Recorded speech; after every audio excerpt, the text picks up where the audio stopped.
selanjutnya yang bisa diberikan? Sebelumnya terima kasih ya buat sahabat-sahabat media yang udah datang, yang meliput 40 hari bersama saya, dan alhamdulillah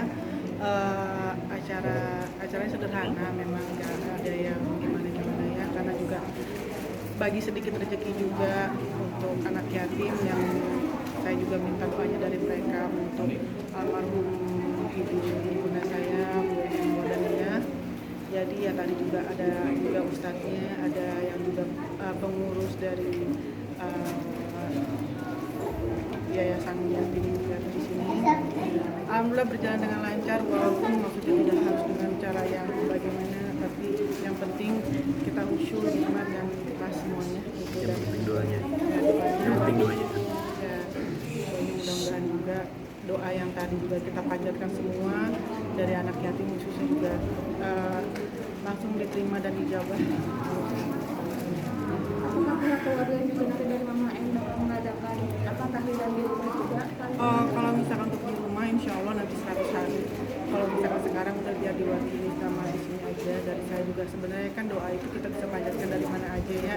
Yang penting niatnya memang untuk ibu saya gitu. Jadi kalau misalkan nanti insya Allah di 100 hari baru nanti semua keluarga insya Allah bakal kumpul di rumah mama saya.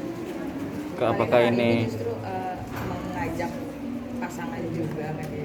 Hanya dihadiri oleh pasangan, tidak keluarga besar juga hadir di sini, bagaimana? Ya sebenarnya sih sebenarnya sih masalah untuk doa didampingi dengan siapa dari keluarga juga pasti sudah mendoakan juga di rumah masing-masing. Kalau sekarang karena saya juga lebih fokus untuk kita membaca Yasin bersama-sama, intinya kan sebenarnya sama siapapun yang mengajarin doa gitu. Nah yang penting ditunjukkannya untuk siapa gitu. Udah, tapi kalau misalkan untuk kumpul sama bareng keluarga besar, insya Allah saya juga udah bilang nanti di 100 hari. Kak, ini apakah salah satu meneruskan kebiasaan Mama dekat dengan anak yatim dan pengajian juga? Salah satunya juga itu, karena mama juga kan sering kan kumpul kayak pengajian atau apa, jadi ini salah satu juga kayak maksudnya bahwa apa yang mama lakukan sebelumnya ya udah saya lakukan juga, dan diniatkan memang untuk almarhum ibu saya. Tapi sempat pesan nggak sih Kak sama kamu sendiri gitu, maksudnya untuk tetap melanjutkan hal seperti ini gitu? Enggak sih, mama sih nggak ada pesan seperti itu, cuma memang karena memang kebiasaan apa yang udah mama lakuin dari pengajian atau segala macam, mungkin saya bukan intinya gini, pengajian atau kumpul bersama anak yatim insya Allah ke depannya ya mungkin nggak sering, tapi insya Allah akan saya lakukan. Tadi juga saya udah ngomong juga bersama pengurus di sini, mulai jadi juga kalau misalkan nanti saya insya Allah akan datang lagi gitu, untuk datang ke sini. Jadi memang pengen ada satu tempat yang bisa juga untuk saya bisa memanjatkan doa bersama untuk doa ibunda saya. Kalina ini kan tadi Kalina juga bilang susah sama pasangan karena pasangan harus bareng-bareng gitu kan. Ini juga kan kakak juga selalu terlihat berdua kemana-mana kayak tadinya kan, sekarang beribadah juga kayak gitu berdua gitu ya. Ini salah satu tanda seriusan hubungan untuk kalian berdua. Sebenarnya sih untuk kemana-mana berdua atau terlihat berdua sih yang selalu berdua ya. Kadang Kalina juga punya kesibukan, aku juga punya kesibukan sendiri. Cuman untuk hubungan dengan 40 harian almarhumah Mama EN yang dimana dari awal aku sempat hadir mendoakan ya, aku juga merasa ini momen terpenting juga lah yang untuk harus aku datengin di sini, dan aku untuk doain banget anak yatim, dimana kan doa anak yatim itu kan paling mustajab dijabah sama Allah gitu sih. Kalau Kalina sendiri seperti apa? Terus itu hubungannya jadi lebih serius juga, jadi bucinnya juga ke arah yang baik. Kalau dibilang bucin sebenarnya gini, saya juga nggak ngerti konteks bucin di kita gitu ya. Gitu, orang pada bilang katanya karena tuh kalau ada pasangan bucin gitu. Sebenarnya kalau misalkan bucin sama pasangan sendiri, kenapa enggak daripada bucin sama pasangan orang kan gitu. Kan aneh gitu kan, kalau bucin sama pasangan orang itu baru yang salah. Dan juga sebenarnya jujur ya, saya nggak ngerti yang saya lakukan terhadap pasangan selama ini tuh sebenarnya bukanlah suatu yang aneh gitu loh. Sewajarnya aja. Memang sewajarnya saya tuh menyayangi pasangan, saya tuh adore sama pasangan saya. Tapi mungkin orang-orang sini ngeliatnya kesana Kalina kayak gimana. Ya kalau saya tuh memuji atau apa ya, adore bahasa ya pokoknya saya tuh menyayangi pasangan sendiri, kenapa enggak? Kalau misalkan saya ke pasangan Mbak, nah itu aneh gitu kan. Ya kan biasanya kan iya dong gitu. Tapi orang sini suka mensalahartikan bahwa Kalina tuh terlalu bucin banget gini-gini. Ya udah sih gitu, kayak dia sama pasangannya juga nggak bucin banget, cuma bedanya kan saya dikenal dan mereka enggak. Tapi terserah, balik lagi orang mau menilai saya seperti apa. Yang pasti saat ini saya didampingi sama Ricky, ya alhamdulillah. Hal positif bukan, lah. bukan berarti karena memang ada hal-hal tertentu yang harus didampingi, enggak. Dia ada urusannya dia, saya ada urusannya saya. Cuma kan karena ini di hari-hari yang Momen tertentu lah bisa dibilang. ya kenapa nggak didampingin kayak gitu kan. Kalaupun misalkan suatu saat ada acara misalnya kayak ulang tahun di keluarganya Ricky atau apa, ya juga saya pasti datang kalau diundang. Begitu juga kalau misalnya ada keluarga saya ada yang ulang tahun atau merayakan apa, juga Ricky juga pasti datang kalau diundang. Berarti seperti itu aja gitu. Memang itu udah sewajarnya sih gitu. Saya pengen tahu aja kalau misalkan orang di luaran sana yang bicara kalau saya itu terlalu bucin, kalau misalkan ada salah satu keluarga mereka yang tiba-tiba bukan saya lupain tapi tiba-tiba pergi gitu seperti yang saya alamin, terus pasangannya dampingin, apakah itu dibilang bucin gitu aja. Banyak momen tertentu. Justru malah kalau saya nggak hadir gitu malah terlihat aneh dong. Justru malah sebaliknya. Kecuali kalau memang dia tuh memang ada urgent kerjaan atau apa, itu kan baru bisa dimaklumi. Nah kalau nggak datang nanti diomongin, datang diomongin, semua tuh serba salah. Terus balik lagi saya tuh nggak mau ambil kursi, udahlah. Yang penting saya nggak bikin ribet hidup orang. Itu jadi lebih selektif nggak sih Kak, antara yang buat Kakak yakin juga sama Kak Ricky itu apa sih? Dibilang gini loh, kan banyak orang dulu nanya kapan nikah, kapan ini, kapan itu segala macam gitu.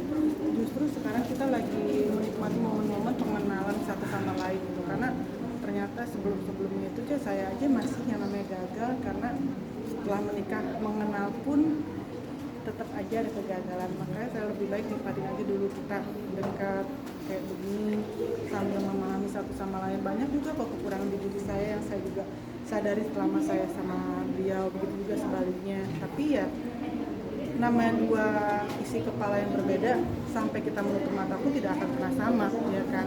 Balik lagi menjadikan satu pemikiran dari isi dua kepala yang berbeda itu tidaklah mudah.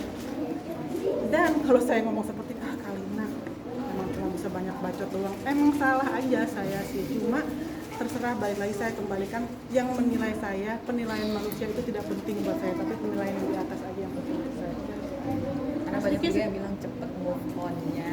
Nah, Bagus dong. kalau daripada saya harus diam dengan masa lalu, mikirin masa lalu buat apa, dan juga saya nggak perlu masa lalu saya yang kemarin itu nggak perlu dipikirin gitu loh, ibaratnya hanya membuang-buang waktu saya aja. Dan kalaupun saya temukan dari Ricky, toh dia juga banyak memberikan hal-hal positif untuk saya, dan nanti apa ya, bukanlah suatu yang kesana kita tuh sayang-sayangan atau apa segala macam, enggak kok gitu. Banyak juga dia yang nemenin saya di saat-saat lagi malah justru datangnya dia dalam hidup saya malah banyak dalam keadaan saya lagi sedih gitu, malah dia bilangnya saya cengeng atau segala macam kayak gitu. Tapi balik lagi ya apa ya, justru orang bisa dilihat di saat dia ada dalam keadaan susah, bukan dalam keadaan senang.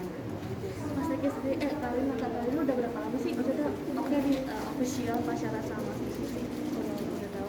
Kita sih pacarannya itu di akhir Januari, Akhir Januari. tanggal 25 Januari. Makanya kalau misalkan dibilang kakek itu begini, begitu pemberitaan yang kemarin, baik lagi saya nggak mau juga ngingetin yang lalu-lalu, tapi udahlah gitu. Kalaupun sekarang yang di sana play victim atau apa, terkesan saya yang bersalah, nggak apa-apa. Penilaian manusia itu tidaklah penting untuk saya, tapi penilaian di atas saja Allah yang terpenting untuk kami berdua. Bukan sok religius atau gimana ya, tapi memang yang segala sesuatu yang tahu Tuhan kok yang tahu. Lagi juga dengan momen kayak begini nggak etis juga loh untuk kita membahas masalah-masalah yang pernah ada.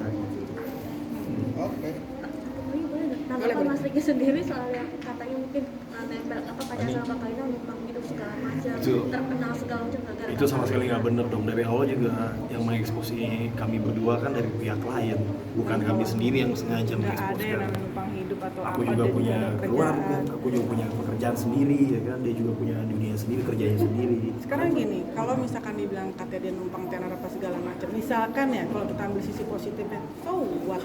Yang ngomongin numpang tenar juga numpang tenar sama orang sebelumnya. dan juga numpang tenar sama anak saya. Tapi apakah saya bicara seperti itu? Enggak kan. Jadi ya lebih baik. Jadi menurut saya kalau ada statement-statement negatif seperti itu cuma alibi orang itu untuk menutupi track record dia sendiri gitu sih. Kalau misalkan dia Ricky bisa lebih dikenal masyarakat terhadap saya, kita ambil sisi positifnya aja. Udah, itu bukan lagi berarti kayak dia ngedompleng apa segala macam. Dan semua ini saya pikir sebuah apa ya, kebetulan sih, natural, gak ada yang benar saya rencanakan atau kayak gimana. Semua ini berjalan natural aja gitu. Jadi kemarin ada ini itu. Dan bukan dari kemauan kita gitu. Iya. Malah saya justru dari awal ngomong sama dia, kita sepakat supaya nggak gembar-gemborin. Tapi karena ada pihak tertentu yang posting foto kita berdua, ya udahlah gitu. Kita ambil sisi positifnya aja, karena kalau bikin sisi negatifnya terus capek, beneran deh, capek. Dan sekarang saya lebih fokus untuk apa? Untuk mikir gimana banyak-banyak doa untuk ibu saya, gimana mikir ke depannya saya sama nanti sama anak saya, sama pasangan saya, ambil yang positifnya. Dan saya mikir nanti cara berpikirnya tanggapan anak saya juga, kan saya juga belum banyak ngobrol juga sama anak saya tentang pasangan saya. Tapi buat saya sih kita jalanin aja lah, namanya hidup gitu kan, kita pikir yang baik-baik aja, nggak usah mikir yang buruk-buruk terus. Dan juga kalaupun kalian semua di luar sana yang mau komentar jelek tentang saya, silahkan, monggo, nggak apa-apa. Toh kalau dengan ucapan jelek kalian berarti menggugurkan dosa-dosa saya. Oke. Terima kasih Kak Karimana. Foto terus.